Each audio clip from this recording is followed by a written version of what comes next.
ఎగువ ప్రాంతాల్లో కురిసిన వర్షాలకు కృష్ణా తుంగభద్ర నదులకు వరద మొదలైంది. కృష్ణమ్మకు ఒక్కసారిగా ప్రవాహం పెరగడంతో జూరాల ప్రాజెక్టుకు వరద కొనసాగుతున్నది.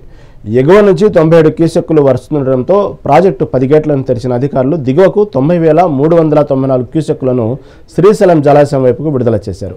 ప్రాజెక్టు పూర్తిస్థాయి నీటి నిల్వ సామర్థ్యం 9.657 టీఎంసీలు కాగా ఇప్పుడు 7.740 టీఎంసీలు ఉన్నాయి. జురాల నీటి మట్టం 318.51 మీటర్లు, ప్రస్తుతం 317.55 మీటర్ల వద్ద నీటి మట్టం ఉన్నది. ఎగువ ప్రాంతాల నుంచి శ్రీశైలం జలాశయానికి వరద కొనసాగుతున్నది. జూరాల ప్రాజెక్టు నుంచి 90,394 క్యూసెక్కులు, సుంకేసుల జలాశయం నుంచి 8,824 క్యూసెక్కుల వరద వస్తున్నది.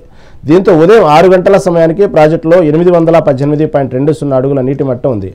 నీటి నిల్వ 39.55 టీఎంసీలు ఉన్నాయి.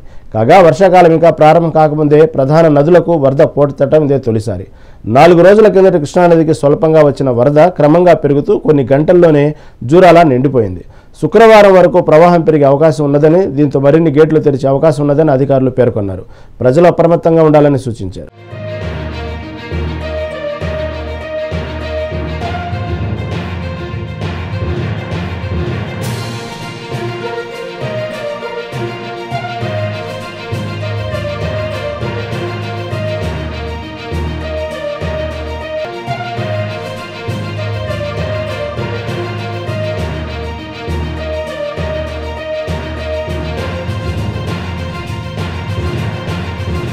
రాష్ట్రంలో కురిసిన వర్షాలకు కృష్ణా తుంగభద్ర నదులకు వరద మొదలైంది. కృష్ణమ్మకు ఒక్కసారిగా ప్రవాహం పెరగడంతో జూరాల ప్రాజెక్టుకు వరద కొనసాగుతున్నది.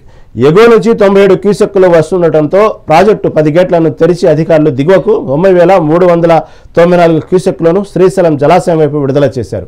ప్రాజెక్టు పూర్తిస్థాయి నీటి నిల్వ సామర్థ్యం 9.657 టీఎంసీలు కాగా ఇప్పుడు 7.740 టీఎంసీలుగా ఉన్నాయి. జూరాల నీటి మట్టం 318.51 మీటర్లు, ప్రస్తుతానికి 317.55 మీటర్ల వద్ద నీటి మట్టం ఉన్నది. ఎగువ ప్రాంతాల నుంచి శ్రీశైలం జలాశయానికి వరద కొనసాగుతున్నది. జూరాల ప్రాజెక్టు నుంచి 90,394 క్యూసెక్కులు, సుంకేసుల జలాశయం నుంచి 8,824 క్యూసెక్కుల వరద వస్తున్నది.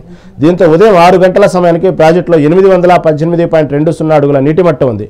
నీటి నిల్వ 39.55 టీఎంసీలుగా ఉన్నాయి. కాగా వర్షాకాలం ఇంకా ప్రారంభం కాకముందే ప్రధాన నదులకు వరద పోటెత్తడం ఇదే తొలిసారి. 4 రోజుల కిందట కృష్ణానదికి స్వల్పంగా వచ్చిన వరద క్రమంగా పెరుగుతూ కొన్ని గంటల్లోనే జూరాల నిండిపోయింది. శుక్రవారం వరకు ప్రవాహం పెరిగే అవకాశం ఉన్నదని, దీంతో మరిన్ని గేట్లు తెరిచే అవకాశం ఉన్నదని అధికారులు పేర్కొన్నారు.